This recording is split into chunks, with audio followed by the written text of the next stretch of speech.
So after 40 years guys, nakagawa ulit ako ng biko special. So yung gata ko nga pala guys, galing pang Eskişehir, made in Germany dito guys. Nabibili ito sa Met. So bali isang ka lang ang ginamit ko sa aking biko. And then minix ko din yung food color dito sa konting volume ng gata. Masarap siya guys, masarap. Ganito ako magluto ng biko. Iba-ibang klase ang pagluto talaga ng biko guys. Yan.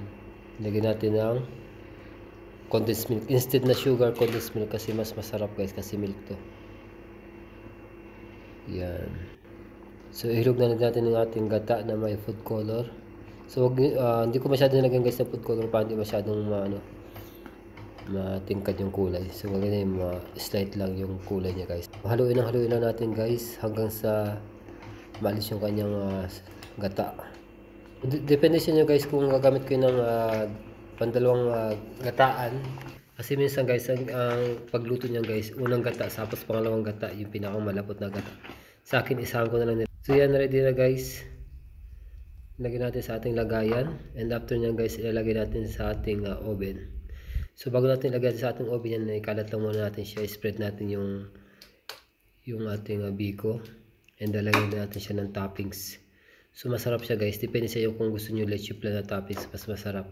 So ang nilagay ko lang dito guys is latik. So gumawa din pala ako ng latik guys, ito lang yung ginawa ko ng latik. Yan.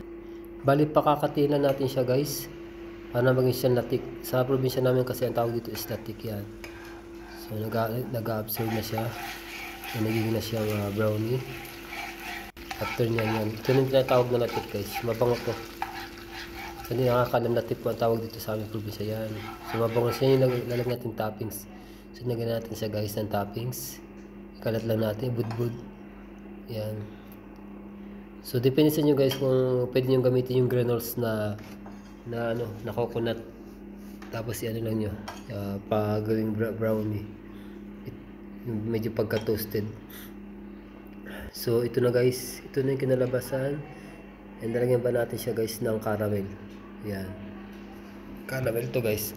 Ibudbud lang natin yung caramel dyan. Yan. Pwedeng leche flan, sabi ko guys, pwede yung lagyan ng leche flan niya sa ibabaw. Pag ginawa niya leche flan, kailangan nyo i-oven. So ito rin yung oven ko kasi medyo pa siya, sticky. Yung ating, hindi ko masyado siya pinadry kasi oven pa natin yan. So yan, ilagay natin sa oven. Oven lang natin siya for almost half hour. So enough yun kasi luto na may bali. Medyo lang siya, sticky ng konti yan. Yan, ihangon na natin guys. Yan, okay na siya. Ready na siya guys. So ito na yung ating special. Sarap guys, grabe. Sarap ng latik. Sariwa guys. The best.